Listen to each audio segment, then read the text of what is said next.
উপস্থিত। সবাই জানেন ত্রিপুরা মথার একটা লক্ষ্য এবং উদ্দেশ্য বিভিন্ন রাজনৈতিক দল থেকে কেউ ন্যাশনাল পার্টি, কেউ রিজনাল পার্টি, আইপিএফটি, টিএসপি বিভিন্ন দল ছেড়ে মহারাজার নেতৃত্বে ত্রিপুরা মথা ত্রিপ্রা নামে গঠিত 2021-এর 5 তারিখ ফেব্রুয়ারিতে এই দল গঠিত হয়। আমাদের একটাই ইস্যু ছিল ত্রিপুরা ল্যান্ড বা গ্রেটার ত্রিপুরা ল্যান্ড, এবং এই ত্রিপুরা মথার নেতৃত্বে বিগত এডিসি ক্ষমতাসীন হয়েছে। টিএসপির অ্যাফিলিয়েশনে আপনারা সবাই জানেন ত্রিপুরা মথার কোনো রেজিস্টার পার্টি ছিল না। Tripura TIPRA Tripura the indigenous progressive regional alliance, যেটা ত্রিপুরা অ্যাফিলিয়েশনটা হলো এই যে টিএসপির অ্যাফিলিয়েশনে গত এডিসি নির্বাচনে এডিসি MDC হয়েছেন, এম হয়েছেন নির্বাচিত হয়ে। আর পাশাপাশি এডিসি অ্যাডমিনিস্ট্রেশন ক্ষমতাসীন হওয়ার পরে একটা রাজনৈতিক দলের স্বীকৃতি লাভ করেন, বিধানসভায় 13টি MLA বিধায়ক নির্বাচিত হয়ে। কিন্তু এটা আপনারাও জিজ্ঞেস করেননি, আমাদের ত্রিপুরাও কেউই জিজ্ঞেস করেন যে এই ত্রিপুরা মথা পার্টি এখন তো টিটাই ক্যাপিটাল, বাকিটা TIPRA মঠা পার্টির কনসেন্ট নেই, কারোর সঙ্গে আলোচনা নেই। ত্রিপুরা মথা পার্টির দীর্ঘ আজকে 3টি বছর অতিক্রান্ত, তার এক্সিকিউটিভ বডি নেই, কনস্টিটিউশন নেই, শুধু ব্লক আছে, ডিস্ট্রিক্ট আছে, আর সুপ্রিমো আছে, MDCরা আছে, বিধায়করা আছে। হঠাৎ করে বিধানসভার প্রাক মুহূর্তে ত্রিপুরা মথা নামে অ্যাফিলিয়েশন নিয়ে বিজয় রাঙ্খলের পরিবর্তে আর একজন সিগনেচার করেন। যে যাই হোক, ত্রিপুরাসাদের একটা আশা আকাঙ্ক্ষা ছিল এবং দৃঢ় বিশ্বাস ছিল যে আমরা নিশ্চয়ই আমাদের আন্দোলন করে আমরা আমাদের দাবি আদায় সক্ষম হবে, কিন্তু সেটা সম্পূর্ণভাবে বিফল আমরা লক্ষ্য করেছি। যে স্ট্যান্ড পয়েন্টে ছিল আমাদের গ্রেটার ত্রিপুরা ল্যান্ড, সেই ইস্যুটি হঠাৎ করে উধাও হয়ে গেল। কখনো ইন্টারলোকেটর, কখনো কনস্টিটিউশনাল সলিউশন। এটা আমরা দলের যারা নেতৃত্বে আমরা আছি আমরাই বুঝতে পারিনি, তো জনগণ কি করে বুঝবে? যে ত্রিপুরাহা TSP ত্রিপুরাহা স্টেট পার্টি, যার সঙ্গে লিখিত গত 18 ফেব্রুয়ারি লিখিত এগ্রিমেন্ট হয় ত্রিপুরা মথার সাথে যে কারোর সাথে অ্যালায়েন্স করতে পারবেন না। এটা বিভিন্ন আছে, বিস্তারিত পরবর্তী সময়ে আমরা আপনাদেরকে দিতে পারবো। যে কোনো consent, without any consent, any conversation, হঠাৎ করেই এই পার্টিটা গঠিত হলো ত্রিপুরা মথা পার্টি, এবং 13 জন নির্বাচিত MLA। এবং আমরা শুনেছি প্রকাশ্যে অন রেকর্ড বিধানসভায় যিনি LOP উনি বলেছেন ত্রিপুরা দ্বিবিভক্ত হতে উনি চান না, এবং উনি বর্তমান প্রাইম মিনিস্টার নরেন্দ্র মোদীর বিগ ফ্যান। কাজেই আমরা যে ত্রিপুরা ল্যান্ড ইস্যুতে মহারাজার নেতৃত্বে এসেছি, আমরা বসে থাকবো না। আমরা এই ইস্যুতে আমরা সরব হব আবার, আমাদের আন্দোলন অব্যাহত থাকবে এবং ত্রিপুরাসাদের কাছে এবং আপামর ত্রিপুরা রাজ্যের জনগণের কাছে আমরা আপনাদের মাধ্যমে এটাই অনুরোধ রাখবো যে এইভাবে ত্রিপুরাসাদের ঠকানো, বোকা বানানো আমরা হতে দেব না। আমরা আছি, আমরা ওই ইস্যু থেকে আমরা সরে যাইনি। আমাদের প্রশ্ন, ত্রিপুরা মথা পার্টি তারা কাদের সাথে? তারা কি বিজেপির সাথে, না সিপিএম এর সাথে, না কংগ্রেসের সাথে? আদৌ আমি নয়, আমাদের নেতৃবৃন্দ নয়, ত্রিপুরা রাজ্যের মানুষ জিজ্ঞাসা করছে ওরা কি পার্টি করে। কখনো দেখছি এই যে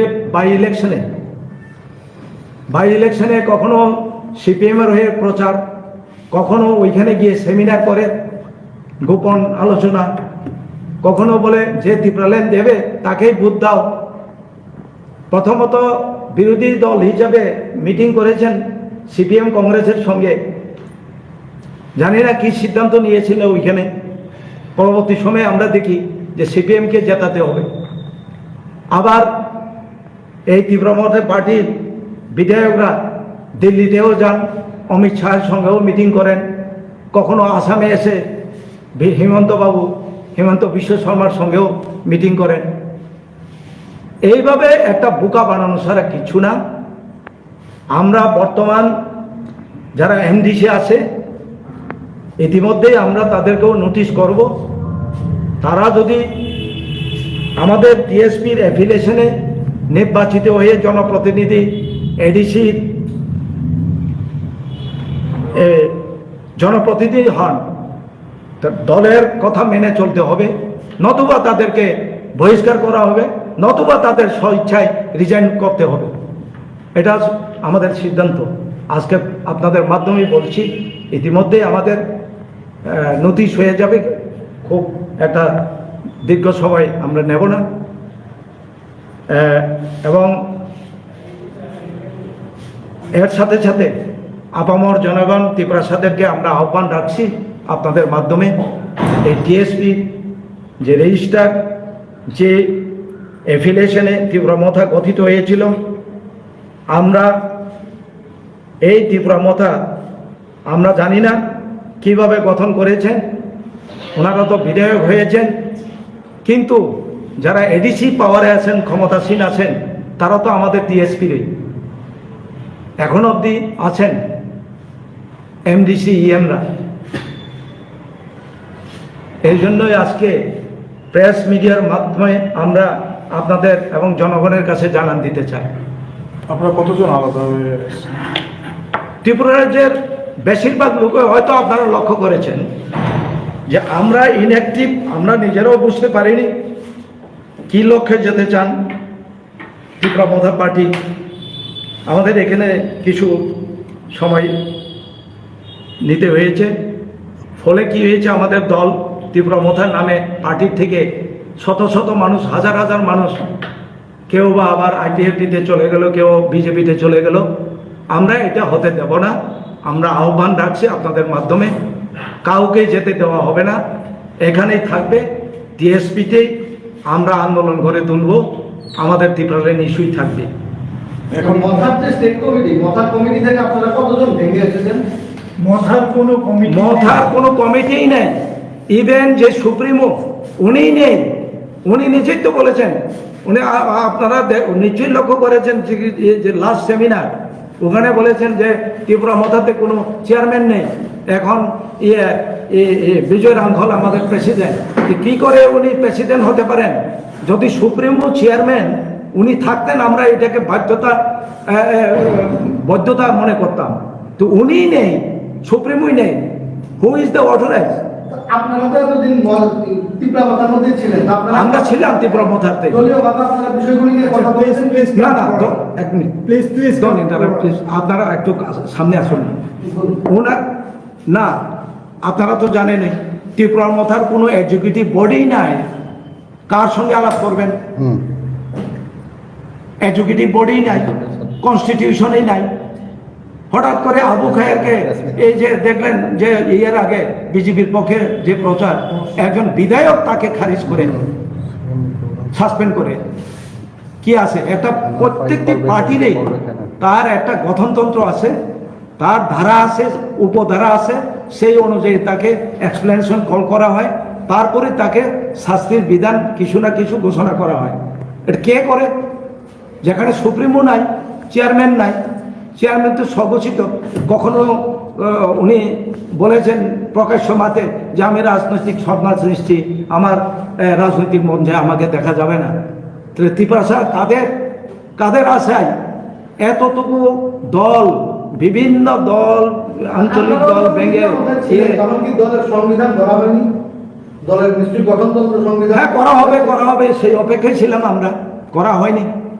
এক্সিকিউটিভ মিটিং, এই এক্সিকিউটিভ বডি কনস্টিটিউট করা হয়নি, আদৌ করা হয়নি।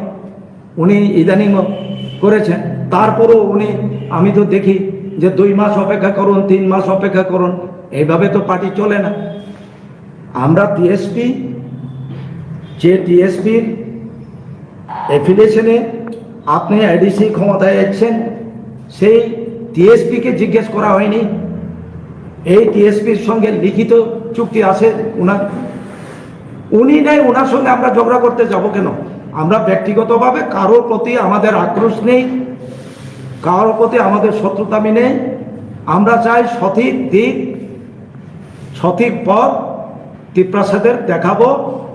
টিএসপি আমাদের ওইটাই লক্ষ্য ছিল, ওই জন্যই রিটার্ন অ্যাকর্ড হয়েছে ওনার সঙ্গে, কিন্তু সেই মোতাবেক চলেনি।